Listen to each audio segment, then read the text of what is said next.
Supreme court फैसले से उस वक्त की अदलिया सियासतदानों में मौजूद अफसरान की हार हुई। शौकत अजीज सदीकी का फैसले के बाद बड़ा बयान आ गया। एक निजी चैनल के प्रोग्राम में गुफ्तगू करते हुए साबिक जज शौकत सदीकी ने कहा कि फैसले पे जज साहिबान, मीडिया और अपनी कानूनी कम्युनिटी का शुक्रगुजार हूँ। मैं समझता हूँ कि अल्लाह के फजल से ये फैसला हुआ। फैसले से मुतमईन हूँ।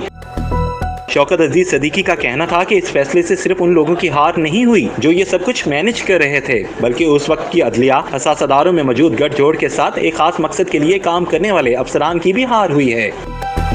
शौकत अजीज सदीकी ने कहा कि जिन लोगों ने सारी जिंदगी कानूनी शोबे में गुजारी हो, उन्हें बुनियादी इंसाफ के तकाजे भी पता ना हो। उन्होंने मुझे इंसाफ से महरूम किया। उनके अपने मकासद थे। फैसले से उनकी भी शिकस्त हुई है। उस वक्त की आला अदलिया की शख्सियात, यहाँ चाहे वो आर्मी की थी, दोनों की शिकस्त हुई है। मैंने 21 जुलाई 2018 को तकरीर करके और 22 जुलाई को उस वक्त के चीफ जस्टिस को खत लिखा और कहा कि मेरे इल्जामात पर आपका रद्द अमल आया है, आप ऐसा करें कि उस पर जुडिशल कमीशन बना दें। मेरा ये मौक़िफ़ रहा कि अगर मेरे इल्जामात झूठे हैं तो मुझे डी चौक में फांसी दे दें।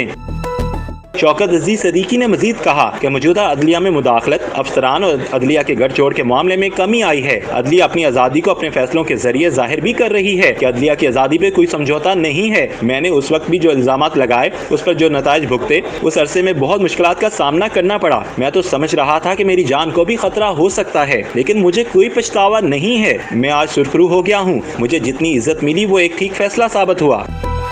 शौकत अजीज सदीकी का यह भी कहना था कि हर बंदे के अंदर इतनी हिम्मत नहीं होती कि वो एक अदारे की ताकत के सामने खड़े हों। उसके अलावा वो अपनी कमजोरियां भी होती हैं। लोगों के कम्प्रोमाइज्ड किस्म की चीज़ें लोगों की मौजूदा होती हैं। उसकी वजह से उनके अंदर वो अखलाकी हिम्मत नहीं होती जो एक बाकरदार शख्स के पास होती है। उसके नतीजे में वो कम्प्रोमाइज्ड नजर आते हैं।